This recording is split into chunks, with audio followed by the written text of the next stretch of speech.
Yeah, we don't want to do anything to scare your children. That's the last thing we want to do. We don't want to scare anybody.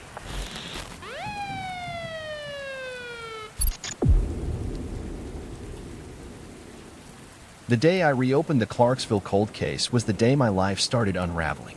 I'd been a detective for 12 years and seen my share of brutality, but something about that old file had always bothered me. Maybe it was because it was one of the few cases from our small department that went completely cold. No suspect, no motive, just a young woman brutally murdered in her own home. Her name was Lacey Wilkins, 24 years old, living alone in a rundown duplex on the edge of town. It was 1998 when it happened. The initial investigation found no forced entry, no DNA, no fingerprints. Just Lacey, lying in her living room, throat cut, and her hands positioned carefully on her chest. It was staged, almost ritualistic. I was just a rookie when it happened, and I remembered how the older detectives talked about it. They said it felt wrong, like the crime had soaked into the walls. After 6 months of chasing leads that went nowhere, the case was shelved. But a week ago, while sifting through old files, something caught my eye, a missing evidence form from the Wilkins case.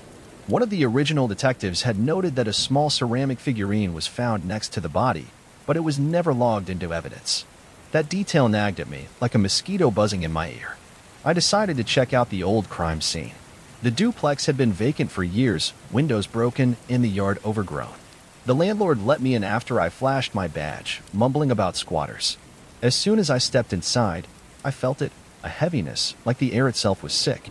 The living room was mostly empty, save for a few broken chairs and a stained mattress against the wall. I walked around slowly, mentally reconstructing the crime scene from the old photos.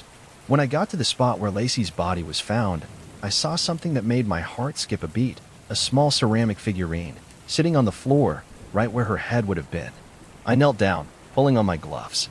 It was dusty, chipped, and looked handmade, a crude little angel with its head bowed. I took out my phone to snap a picture, and that's when I noticed it. Right next to the figurine, faint but unmistakable, was a fingerprint. Fresh.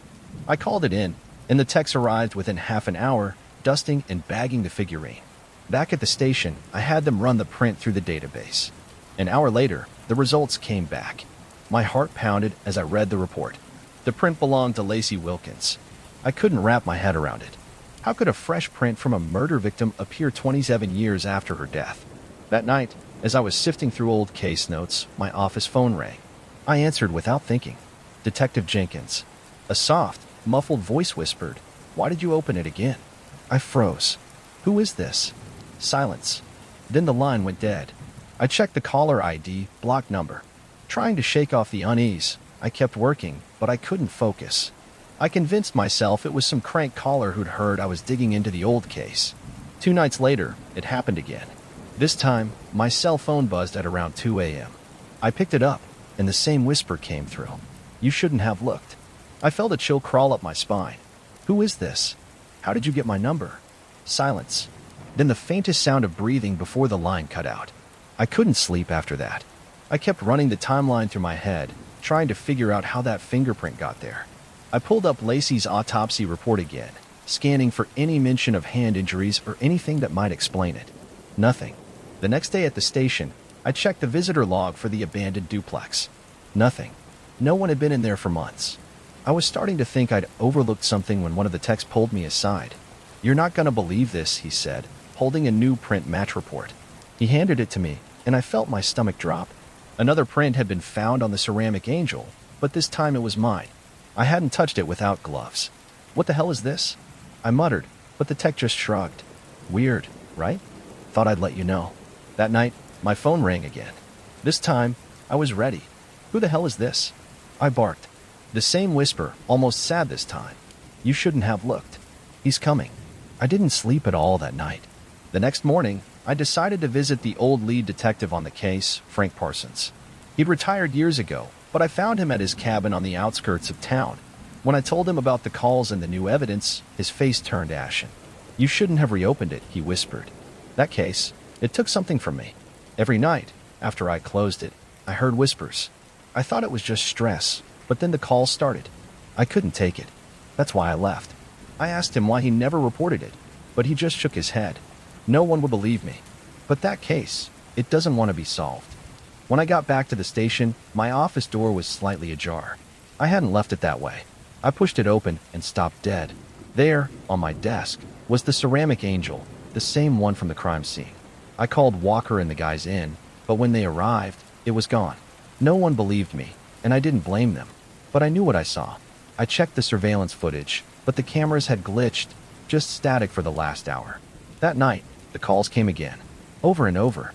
I blocked the number, but it didn't matter. I started seeing things out of the corner of my eye, movement, shadows, a pale figure in the reflection of windows. It's been weeks now, and I still don't sleep. I keep that ceramic angel on my desk, hoping it stays put. Sometimes, I think I hear it scraping along the surface when I'm not looking. And every night, without fail, my phone rings. I don't answer anymore. I know what it will say. You shouldn't have looked. The calls didn't stop. Every night around 2 a.m., my phone would ring, and the whisper would repeat the same chilling phrase. You shouldn't have looked. He's coming. I stopped answering after the first few nights, but even when I let it go to voicemail, the message was always the same. Sleep became impossible. I started staying at the station late, poring over the Wilkins case file, trying to find something I'd missed. I combed through every piece of evidence, every interview, but nothing stood out. That ceramic angel, how had it ended up on my desk? No one else had access to my office. One night, after another late shift, I decided to take the long way home, hoping to clear my head. As I drove past the old Wilkins house, I saw something that made me hit the brakes. The lights were on inside. My heart pounded as I pulled over, hand instinctively reaching for my gun. No one had lived there for years.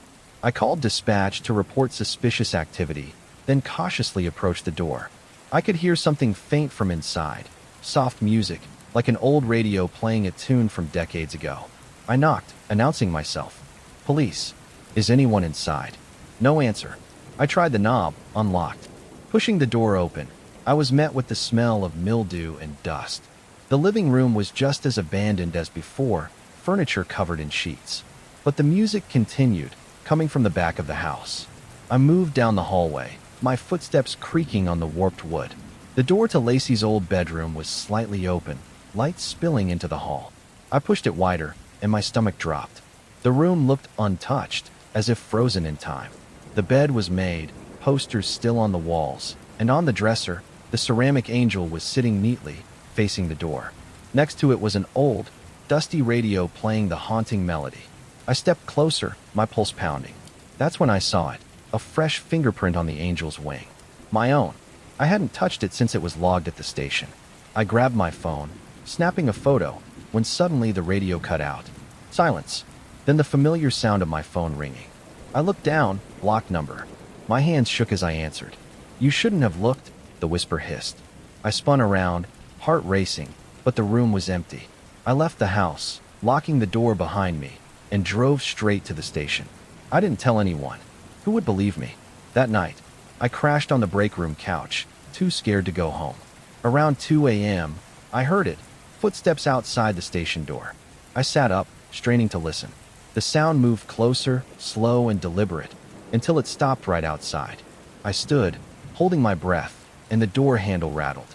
I crept closer, peering through the small window, but the hallway was empty. Just as I relaxed, my phone buzzed on the table, and I jumped. I didn't want to answer, but I knew I had to. I picked up, forcing my voice to stay calm. Who is this? The whisper was different this time, more urgent. He's in the room with you. My blood froze. I slowly turned, scanning the break room. Nothing seemed out of place. I moved to the window again, looking for Walker or anyone else on duty. The hallway was still empty. Then, out of the corner of my eye, I saw it, a dark figure reflected in the break room window, standing right behind me. I spun around, but the room was empty. My pulse was racing, and I was about to call Walker when I heard it again. That same soft music, playing from down the hall. I followed it cautiously, the tune growing louder as I reached the old evidence locker. Inside, the radio was sitting on a shelf, playing that same haunting melody. Next to it was the ceramic angel, placed perfectly in the center of the metal table. My own case file lay open beside it. I heard a creak behind me and whipped around, gun drawn, but there was no one there. The temperature dropped suddenly, and I could see my breath in the air. The radio crackled, and I heard a distorted voice. He's coming for you, Jenkins. I backed out of the room, slamming the door behind me. I knew I couldn't stay in the station alone. I needed answers, and the only person who might have them was Frank Parsons. I drove out to his cabin, my mind racing. When I arrived, the place was dark. I knocked repeatedly, but there was no answer. I peeked through the window and saw the living room light on, flickering. I broke the lock and pushed my way in, calling his name. The cabin was eerily quiet, and I found Frank slumped in his armchair, pale and motionless. I checked his pulse. Nothing. Next to him, on the small table, was the ceramic angel, placed carefully facing him. I backed away, trying to make sense of it. My phone rang again, and I stared at it, terrified to answer. I knew it would be the whisper. I knew it would say the same thing. But when I finally picked up, it wasn't a whisper. It was Frank's voice, calm and steady. You can't stop it. Once you look, it never lets you go. I tried to respond, but the line went dead. I stared at the angel, its crude face staring back at me. I felt a presence behind me, a chill down my spine, and when I turned, the pale figure was there, tall, looming, its face twisted in a smile that didn't belong on any human. The next thing I knew, I was outside, gasping for air. I didn't remember leaving, but the cabin door was wide open behind me. I looked back one last time, and through the window, I saw Frank, or something that looked like him, staring at me with that same unnerving smile. I drove straight to the station and filed a report. When officers went to the cabin the next morning, they found no body, no ceramic angel, nothing out of the ordinary. They didn't believe me, but I didn't care. I knew the truth. Now, every night at 2 a.m., the calls still come. I've smashed my phone, thrown out the radio, even moved apartments, but nothing stops it. That whisper follows me, reminding me of the one truth I can't escape. I shouldn't have looked. Now, it's looking back.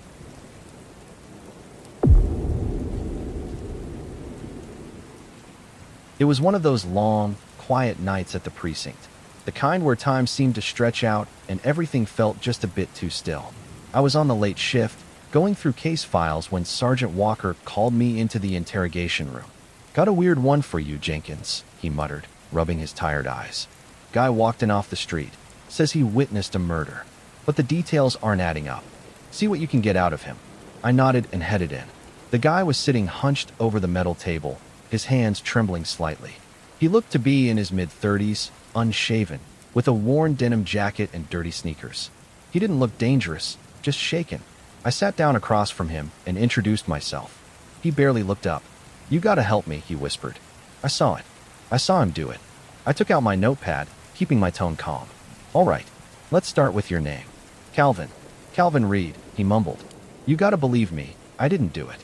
I just saw it happen." I glanced at the one-way mirror, knowing Walker was watching. "Why don't you tell me what happened, Calvin? Who did you see, and where?" He swallowed hard, his hands still shaking. "It was in the alley behind the old hardware store. I was just passing through when I saw this guy. He was dragging something. A body, wrapped in plastic. That got my attention. I leaned forward. Did you see his face?" Calvin nodded slowly. "Yeah, he looked right at me. I thought he was going to kill me, too. But he just smiled, like he wanted me to see." "Did you recognize him?" He shook his head. "Never seen him before. Tall, dark coat, pale face. He just kept dragging the body into the shadows." I froze. Couldn't move. Then, he was gone. Just disappeared. I kept my voice even. "You sure it wasn't just a trick of the light? Maybe a homeless guy moving garbage?" Calvin snapped his head up, eyes wide. "No, I know what I saw. There was blood. It left a trail. I could see how rattled he was, but something didn't sit right. Why didn't you call the police right away?" He rubbed his forehead, looking even more distressed. "I couldn't think straight. I just ran. But then I felt like he was following me. No matter where I went, I kept seeing him out of the corner of my eye. I thought if I came here, I'd be safe." I frowned. "You came here to be safe from the man you saw?" He nodded, looking almost embarrassed. "He knows I saw him. He's coming for me." Walker stepped into the room, motioning for me to step out. I followed him into the hallway, and he lowered his voice. "There's a problem. We sent a unit to the hardware store. No body, no blood, nothing. Place is locked up tight." I glanced back through the observation window. Calvin was hunched over, whispering something to himself. Maybe he's just spooked. Or paranoid.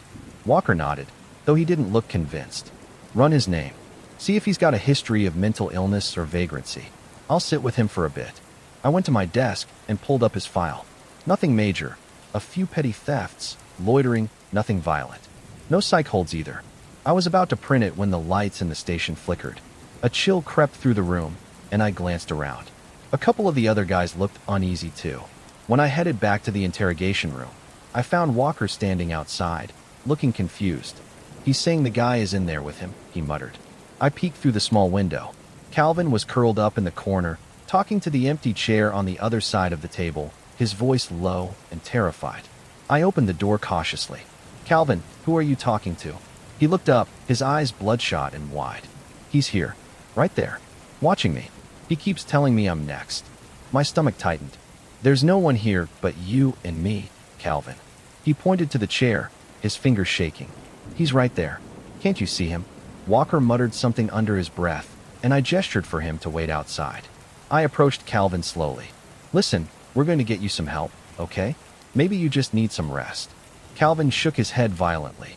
"No, you don't understand. He's real. He followed me here. He's playing with me, just waiting for me to let my guard down." The lights flickered again, and I felt the temperature drop. My skin prickled, and I couldn't shake the feeling that we weren't alone. Trying to keep my voice steady, I asked, "Calvin, what does he look like now?" Calvin didn't answer. He just started to cry, rocking back and forth. I glanced at the one-way mirror, wondering if Walker was as unnerved as I was. Suddenly, Calvin stopped sobbing, his face going completely blank. He slowly turned his head and looked at me, but his eyes seemed different, darker, hollow. "He's here," he whispered. I swallowed, trying to keep my composure. "Where?" Calvin slowly pointed at me. "Right behind you." My blood turned to ice. I spun around, but the room was empty. I turned back to Calvin, and he was staring past me, his mouth hanging open in a silent scream. The intercom crackled. "Jenkins, get out of there." Walker's voice came through, tense and shaky. I didn't need to be told twice. I bolted from the room, slamming the door behind me. Walker grabbed my shoulder. "You saw it too, didn't you?" I couldn't answer. I just kept my eyes on the door, half expecting it to burst open. Calvin was still screaming inside, clawing at the walls. Walker looked pale. "The surveillance feed," he said, his voice barely above a whisper. "There was something behind you. Just for a second. Tall, pale face, like he described." I wanted to go back in, to confront whatever was in there. But something in my gut told me that once you see it, once it knows you, it doesn't let go. I glanced at Walker, and he looked just as shaken. We both knew that whatever Calvin had seen wasn't just in his mind. It had followed him here, and now it knew about us too. Walker and I didn't say much after that. We just stood there in the hallway, both of us trying to make sense of what we had just witnessed. Inside the interrogation room, Calvin was still screaming, banging his fists against the walls. The sound echoed through the station, making the other officers glance our way with worried expressions. Walker finally broke the silence. "We need to get him to the psych ward. Whatever this is, it's beyond us."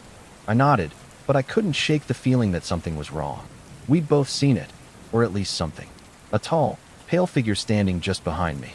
I'd never seen Walker look that shaken, not in all the years I'd known him. We called for the on-duty paramedics to evaluate Calvin, but when they arrived, he'd gone quiet, sitting in the corner and mumbling incoherently. One of the medics approached him cautiously, but Calvin didn't react, just kept whispering to himself. I moved closer to hear. "He's not gone, just hiding, waiting for the right moment," he kept repeating. As they let him out on a stretcher, Calvin's head snapped up, and he looked right at me. "You shouldn't have looked at him. Now he knows you too." A shiver ran through me, and I tried to push the fear aside. After Calvin was taken away, Walker and I watched the surveillance footage again. Sure enough, there was a brief frame, just one, where something appeared behind me. Tall, shadowy, with a gaunt, pale face. It flickered in and out, almost like a glitch. Walker ran a hand over his face, muttering, "I've seen a lot in my time, but never anything like this." I decided to do some digging on Calvin. Maybe he had some kind of history we missed. I checked his recent addresses and noticed something odd. He'd moved 5 times in the past year, always leaving suddenly, no forwarding address. I called the most recent landlord, and an old man answered. "Calvin Reed?" "Yeah, he lived here for a few months." "Strange guy? Left in the middle of the night. Didn't even take his stuff," the landlord said. "Did he ever mention seeing someone?" maybe feeling like he was being followed. I asked. The old man hesitated. Actually, yeah. He kept saying someone was watching him through the windows. Told me he could see the guy's face even when he closed his eyes. I thought he was just a nut job, to be honest. I thanked him and hung up, trying to piece it together. If Calvin had been running from something, why come to the station for help? And more importantly, why did he say that I'd looked at it too? That night, I drove home with the radio off, the silence in the car feeling almost oppressive. As I pulled into my driveway, I caught a glimpse of something in the rearview mirror, a pale face peering from the back seat. I whipped around, but the car was empty. My hands were shaking as I locked the door behind me, every instinct telling me to keep the lights on. I tried to rationalize it, telling myself it was just exhaustion, maybe some leftover paranoia from dealing with Calvin. But deep down, I knew it wasn't that simple. A few days later, I got a call from the hospital. Calvin was gone, vanished from his room in the psych ward during the night. No sign of forced entry, no broken windows. Just gone. Walker and I went over the security footage from the hospital, and my heart sank. At around 3 a.m., the camera outside Calvin's room flickered, and that same tall figure appeared, standing right by the door. The screen glitched for a second, and when it stabilized, both Calvin and the figure were gone. Walker didn't say a word, just took a long, slow breath. "It's not done with him," he muttered. Later that night, I was back at the station, catching up on paperwork, when the power flickered. I glanced at the security monitors and froze. One of the cameras showed the interrogation room, empty except for a tall, pale figure standing perfectly still in the center. I grabbed the nearest officer, dragging him to the screen. But when I pointed at the monitor, it was blank, just static. He gave me a concerned look and walked off, but I couldn't take my eyes off the screen. That was when I noticed something on the floor of the empty room. I went to check, my heart pounding. There, etched into the concrete, were scratch marks, deep, jagged lines like someone had clawed at the floor. I couldn't help but feel like it was a message, a warning. I looked back at the screen, half expecting to see that figure again. Instead, the screen flickered and a distorted audio clip crackled through the speakers. A whisper, just one phrase, repeated over and over. "You looked at him. Now he looks at you." I shut off the monitor, fighting back the rising panic. I couldn't tell Walker, he was already on edge. But now, every time I'm alone at the station, I feel like something's watching me. I haven't seen Calvin since that night, but sometimes, when I'm driving home or sitting in my dark living room, I catch glimpses of movement in the corner of my eye. A tall, pale figure, always just out of sight. I keep the lights on now, and the blinds drawn. I don't know what Calvin saw that night, or how it found him, but whatever it is, it's not done with me. And I'm starting to wonder if it ever will be.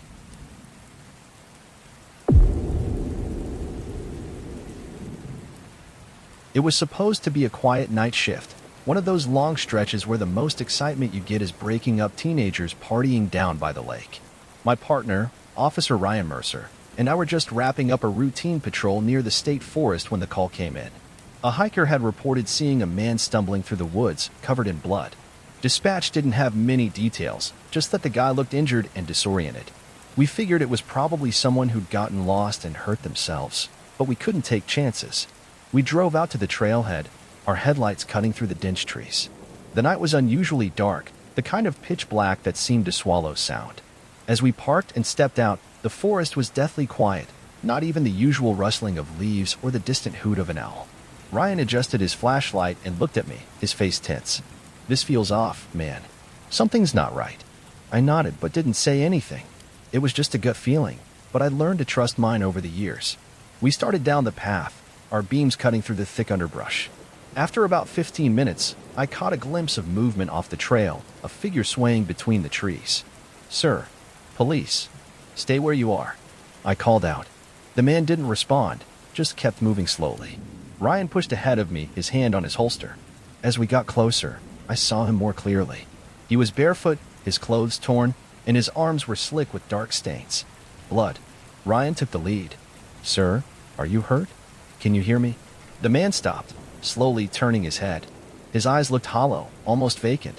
Up close, I could see his face was scratched up, like he'd been running through brambles. He didn't say a word, just stared at us. Ryan moved in cautiously, reaching out to guide the man back to the trail. As soon as he touched his arm, the guy snapped, lunging at Ryan, screaming incoherently. It took both of us to wrestle him to the ground, pinning his arms. I cuffed him, and he just kept thrashing, muttering something under his breath. We managed to get him upright, and I tried to calm him down. "Sir, you're safe. We're here to help. What's your name?" His head jerked up, and he locked eyes with me. "He's still out there," he whispered. "What do you mean? Who's out there?" But he just kept repeating it, more urgently each time. "He's still out there.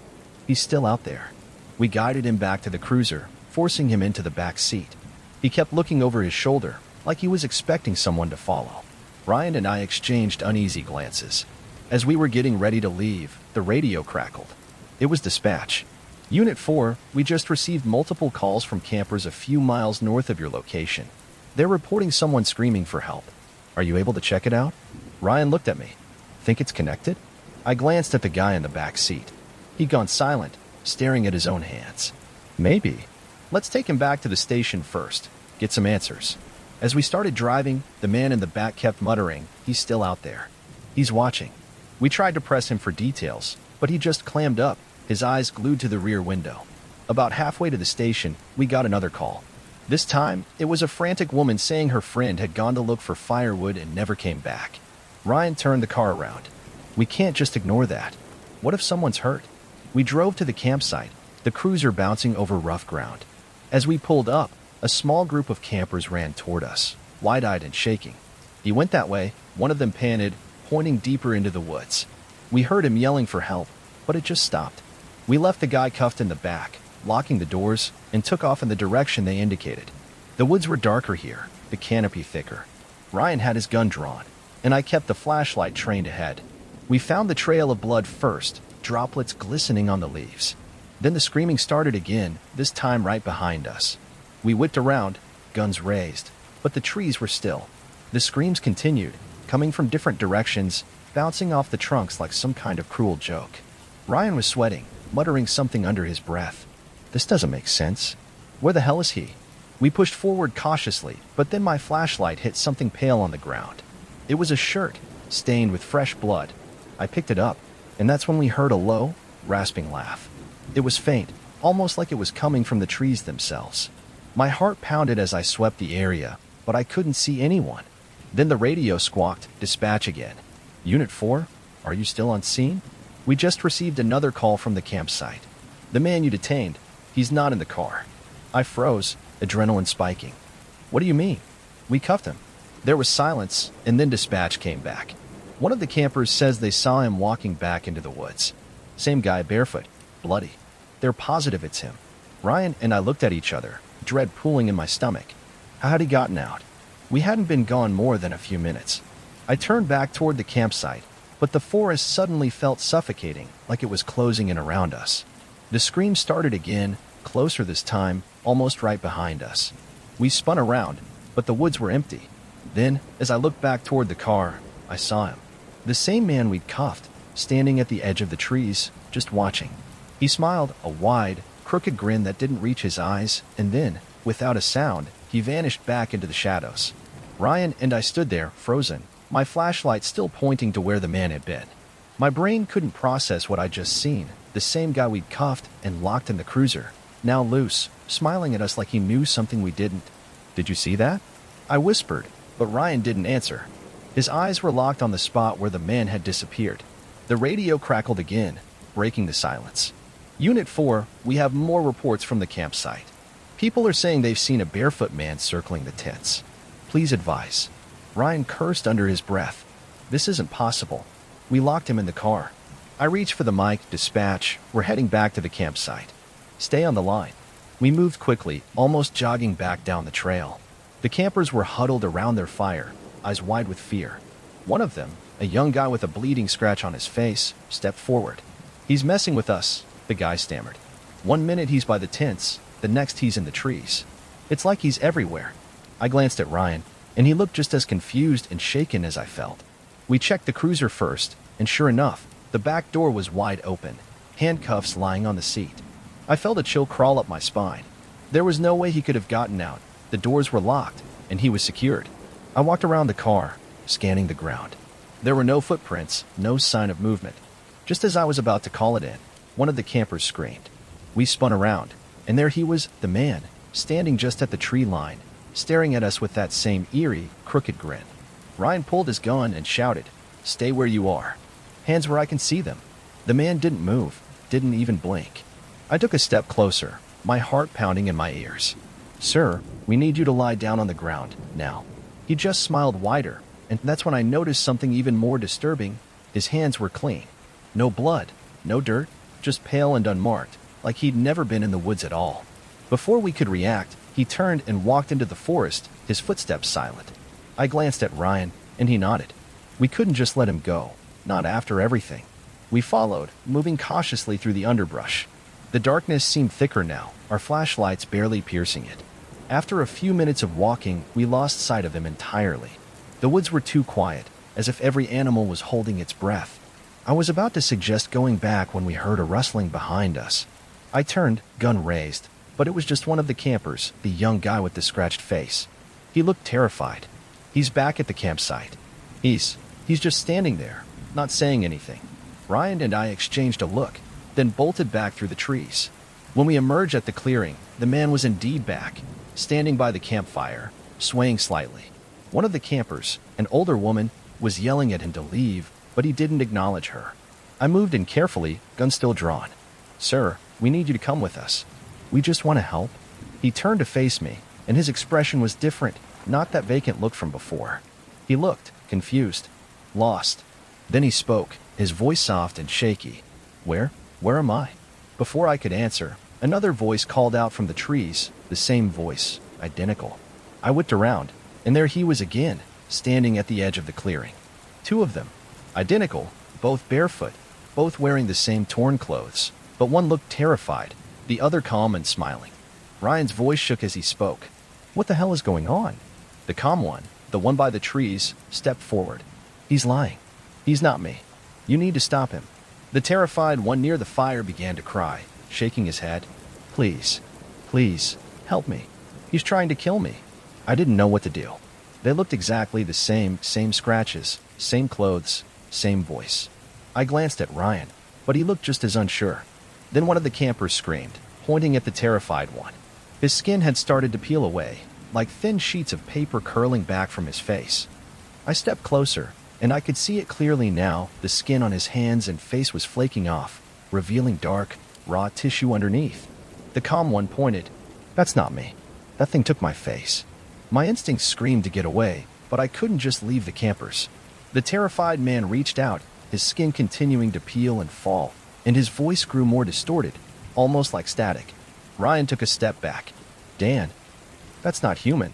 The thing by the fire started to convulse, its body jerking as more skin fell away, revealing a slick, black surface underneath. It looked at us with hollow, unblinking eyes, and then it screamed, not a human scream, but a high, piercing wail that seemed to vibrate in my skull. I didn't hesitate. I grabbed Ryan's arm and pulled him back to the cruiser, yelling for the campers to get in their cars and leave. The last thing I saw before speeding out of there was the thing collapsing by the fire, its shape warping, twisting into something inhuman, all while the other one, the calm, barefoot man, just watched with a blank expression. Back at the station, we reported what happened, but no one believed us. A search team went out the next morning but found nothing. No man, no creature, no sign of anyone at the campsite. I checked the cruiser's dash cam, hoping it caught something, but the footage was corrupted, just static and distorted audio. Ryan transferred to a different precinct a week later. I stayed, but I never did night patrol near the forest again. Sometimes I still hear reports of strange screams out by the old trail, and every now and then, a camper will come in talking about a barefoot man, wandering the woods, whispering about someone trying to take his face.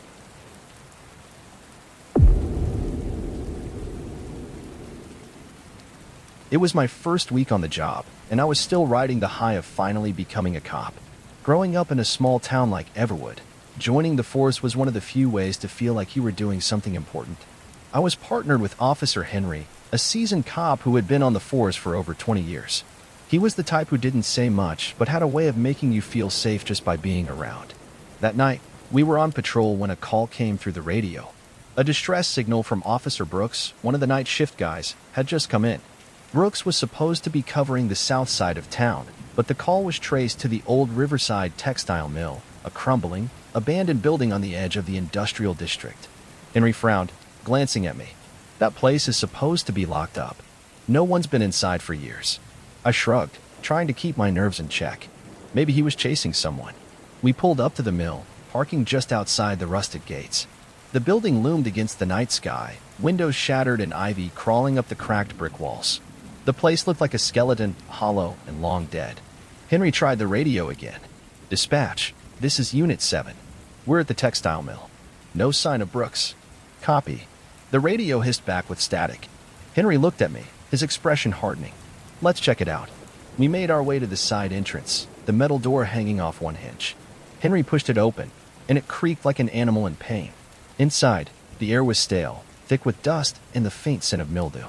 I followed Henry's lead, flashlight sweeping the room. The place was a maze of old machinery and crumbling walls. Every step echoed like a gunshot. We called out for Brooks, but our voices just bounced back at us from the endless corridors. Suddenly, my radio crackled to life. "Unit 7, this is Brooks. I'm on the second floor. Need assistance." Henry glanced at me, raising an eyebrow. Thought the radios were dead. We moved to the stairwell, cautiously making our way up. The steps groaned under our weight, and the narrow corridor at the top stretched into darkness. We heard something clatter from one of the rooms up ahead, and Henry signaled for me to stay close. We reached the door to the room where the noise had come from and pushed it open. It was empty, just some old office furniture and rotting files scattered on the floor.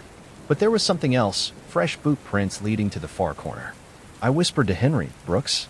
He didn't answer, just moved closer. That's when we heard it, a faint, muffled voice coming from behind the wall. It sounded like Brooks, but distorted, like he was trying to talk through a thick cloth. Henry leaned in, pressing his ear to the wall. Suddenly, the radio crackled again. "Unit 7, this is Brooks. I'm on the second floor. Need assistance." My heart thudded painfully against my ribs. Henry pulled away from the wall, his face pale. "That's not possible. We just heard him here." Before I could respond, the door slammed shut behind us. We whipped around, and I fumbled for the handle, yanking it open. But the hallway was different. It stretched on infinitely, door after door, none of which had been there when we walked in. Henry cursed under his breath, looking as rattled as I felt. I tried the radio again. "Brooks, where are you?" "We're on the second floor." Nothing but static. I was about to suggest heading back when we heard it, footsteps, running, coming from somewhere above us. Henry motioned for me to follow, and we rushed back to the stairwell.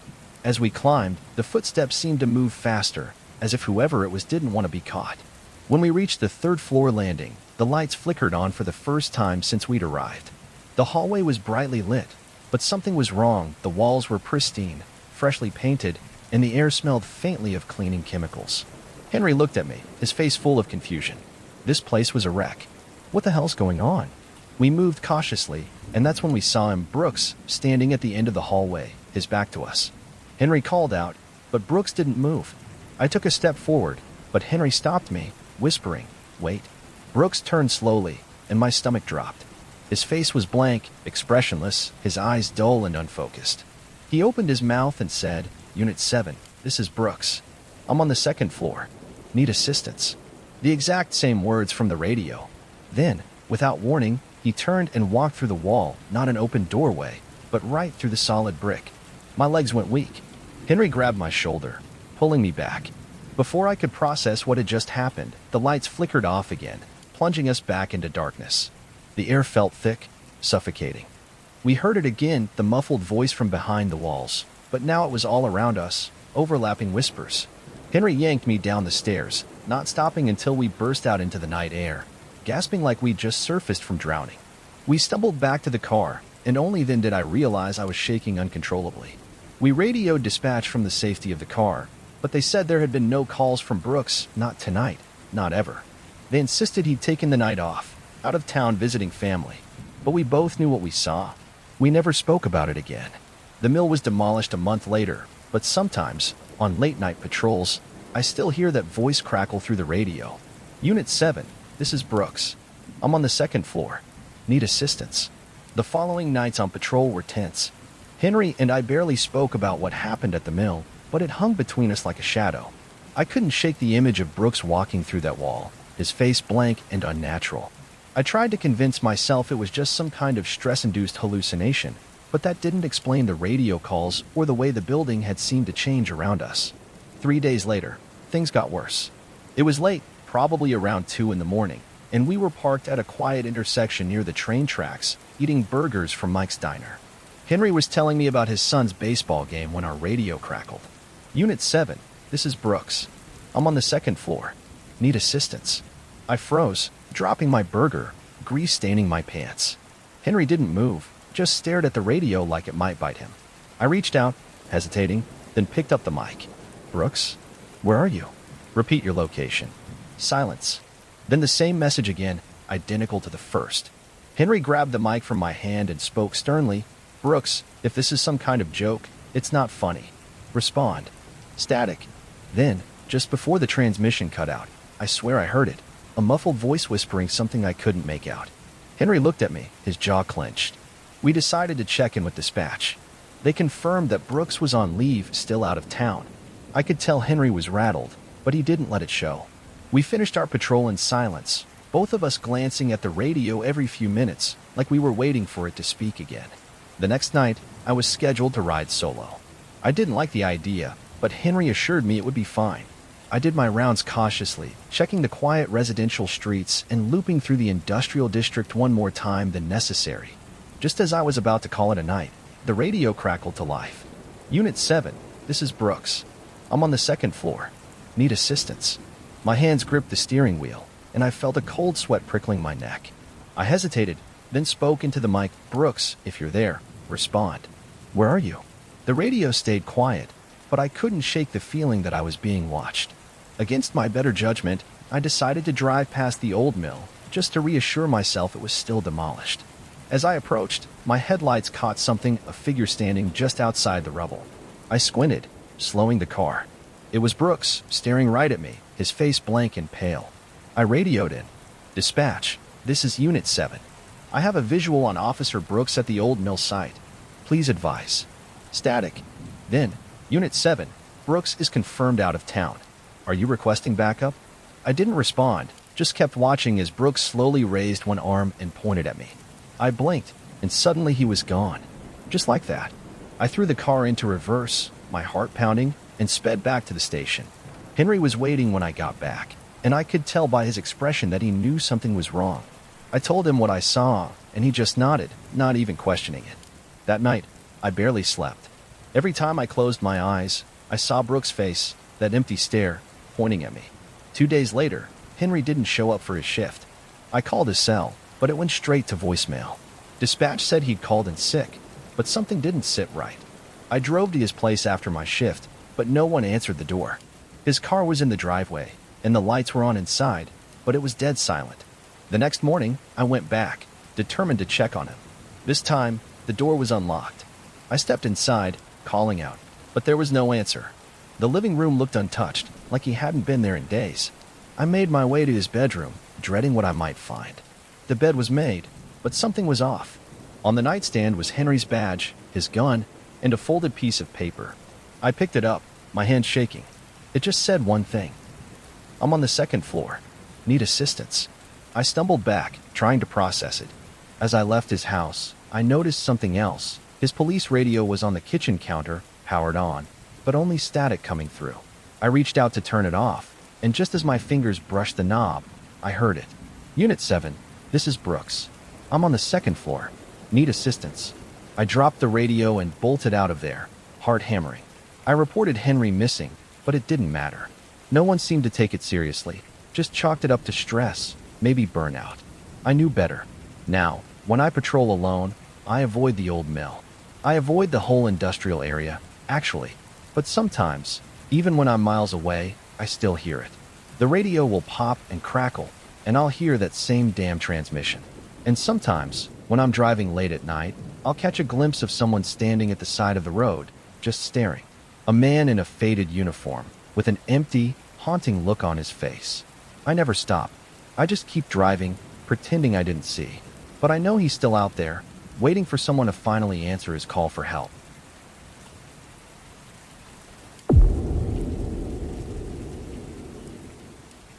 It was just past midnight when McCarthy and I were wrapping up a quiet shift, patrolling the back roads on the outskirts of town.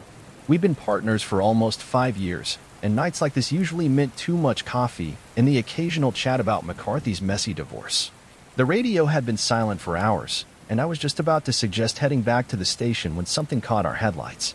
A man was lying on the side of the road, face up, his arms splayed like he'd been dropped from the sky. I immediately thought it might be a hit-and-run, but the road was too quiet for that. We stopped the car, got out, and approached cautiously. McCarthy shone his flashlight over the man's face. He looked mid-30s, dressed in a dusty, worn suit, and his skin was pale, almost too pale. I knelt beside him and checked his pulse. Nothing. I moved my fingers around his neck, tried his wrist, still nothing. I glanced at McCarthy, shaking my head. Call it in. Might be DOA, I muttered, already dreading the paperwork. Just as McCarthy was radioing for an ambulance, the man's eyes shot open. I jumped back, my heart thudding in my chest. He didn't move, didn't sit up, just stared straight up at the sky, blinking slowly. Hey, buddy, I said, trying to mask my unease. Can you hear me? He turned his head toward me, his eyes unfocused but calm. I'm alive, he whispered. McCarthy frowned, moving closer. Sir, do you know where you are? What happened? The man just repeated, I'm alive, with the same eerie calmness. I grabbed his wrist again, determined to find a pulse now that he was clearly conscious. Nothing. Cold as ice. He's not breathing, Dan, McCarthy muttered, his face pale. I checked again, and sure enough, his chest wasn't moving. I asked him a few more questions, but his responses were all the same. I'm alive. We helped him sit up, and he moved like someone just learning how to use his body. McCarthy leaned in close, whispering, What the hell is this? I didn't have an answer. We decided to take him to the station. Maybe he was in shock, or high, or both. The man didn't resist as we cuffed him and helped him into the back of the car. The entire ride, he didn't say a word, just sat there with that odd, serene look on his face, occasionally glancing back through the rear window as if something was following us. When we pulled into the station, the night shift desk sergeant, Lewis, shot us a confused look as we dragged the guy inside. We gave a brief rundown, but left out the creepy details, just said he'd been found unconscious. We settled him in a holding cell while Lewis tried to pull up any missing persons reports that matched his description. Something was off in the air that night. The station felt colder, and everyone seemed on edge, like we'd brought a bad omen in with us. As Lewis worked on his computer, I checked the guy again. Still no pulse. Still no breathing. He just sat on the bench, his head slightly tilted, watching the barred window at the far end of the room.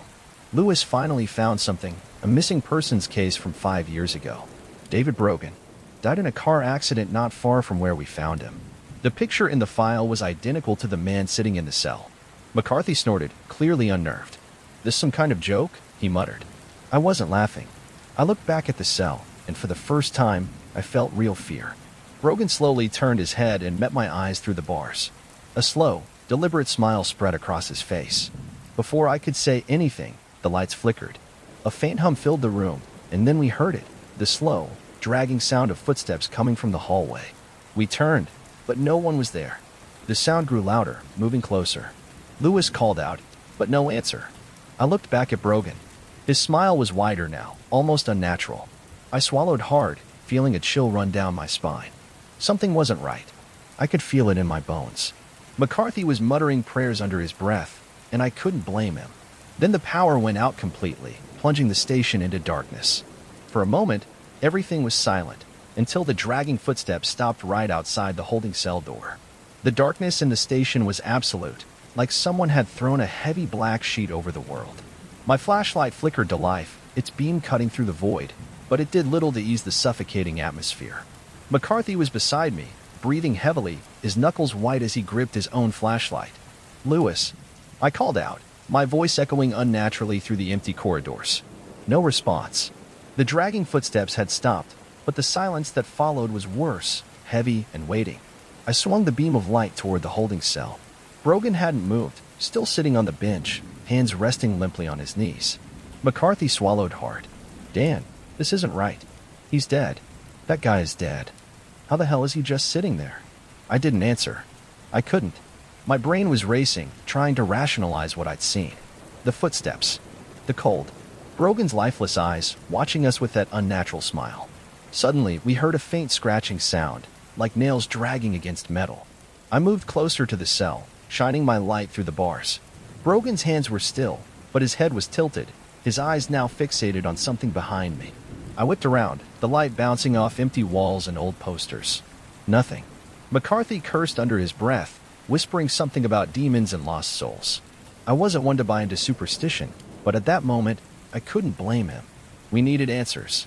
I turned back to Brogan. "Who are you? What do you want?" I demanded, forcing my voice to stay steady. He didn't respond at first, just kept that unsettling smile. Then, slowly, he lifted his head, his eyes boring into mine. "I'm alive," he whispered. "And soon, you won't be." Before I could process that, the station's emergency backup lights kicked on, casting long, eerie shadows that stretched across the room. We rushed to check on Lewis, but his desk was empty, his chair overturned. Panic clawed at my gut. We called out, moving through the station, but found no one. Everyone from the night shift was gone, just disappeared. McCarthy and I reconvened in the hallway, our minds racing. We decided to check the security cameras. Maybe they'd captured something, anything that could explain what was happening. The screens flickered to life, and my heart dropped. One by one, each feed showed the same thing: empty rooms, empty hallways, static crackling intermittently. Then, one monitor caught my eye. It showed the holding cell. Brogan wasn't on the bench anymore. He was standing right in front of the camera, staring directly into the lens, his smile wider than humanly possible. The screen distorted, and for a split second, I thought I saw shadows moving behind him, swirling like smoke. "Dan," McCarthy whispered, tugging at my sleeve. I turned, and there he was, Brogan, standing just outside the surveillance room, motionless, his head slightly cocked. We hadn't heard the cell door open. We hadn't heard anything. McCarthy raised his gun, his hands trembling. "Don't move," he shouted, but Brogan just stared. Slowly, he raised one hand and pointed a finger at us, almost playfully. A sudden, intense cold hit us, and I felt my own breath hitch as my heart seemed to skip a beat. My vision blurred for a moment, and I swore I heard faint whispers, almost chanting. I fired a warning shot into the floor, but when I looked back, Brogan was gone. We ran to the hallway where he'd been, but it was empty. All that remained was the smell of burnt metal and the distinct feeling that something was watching us from the dark. Desperate, I tried the radio again. Static. No response. We decided to leave the station and get back up, but when we reached the front doors, they wouldn't budge. It was like the whole building had sealed itself shut. McCarthy started pounding on the glass, yelling for help. I tried my phone, but it was dead, the battery inexplicably drained. The temperature continued to drop, our breath now visible in the dim light. We could hear it again, those dragging footsteps, coming closer, but from every direction. I pulled McCarthy into the break room, barricading the door with a metal cabinet. We sat in the dark, listening to the sound of something scraping and dragging just outside. Then, a soft tapping on the door. 3 slow, deliberate knocks. We didn't answer. The knocking continued, rhythmic and relentless, like someone who knew we couldn't get away. McCarthy's breathing was shallow, his hand clutching his cross necklace. "Dan," he whispered, his voice trembling, "we're not getting out of here, are we?" I didn't answer, just tightened my grip on my gun, praying it wouldn't come to that. The knocking stopped, and for a moment, silence. Then, the door creaked open just a crack, despite the barricade. Through the gap, I saw it, and I staring in, pale and lifeless, and that twisted smile on the other side. "I'm alive," Brogan whispered, his voice echoing through the room. "But you won't be." The cold intensified, and suddenly, McCarthy collapsed, gasping for air. I rushed to him, but his skin was freezing to the touch, his lips turning blue. I tried to keep him conscious, but he looked at me with wide, terrified eyes before going completely still. I was alone. The whispers grew louder, and I could feel the presence creeping closer. In the faint light from the hallway, I saw Brogan standing there, his face pressed against the glass, watching. My own pulse pounded in my ears, and that's when I realized it wasn't just fear making my heart race. My pulse was slowing, my chest tightening. I staggered, trying to stay upright, as Brogan smiled wider, almost like he could feel me slipping. The last thing I saw before blacking out was that face, and the last thing I heard was his voice whispering, "You're mine now." When I woke up, it was daylight. The doors were open, the power back on. I was lying on the floor, freezing and disoriented. Paramedics were everywhere, and someone was shaking me, asking what happened. They found McCarthy in the break room, dead, but with no obvious injuries. Lewis and the rest of the night shift were missing, never found. They asked me about the man we brought in. I told them everything, but the cell was empty, the surveillance footage erased. No one believed me.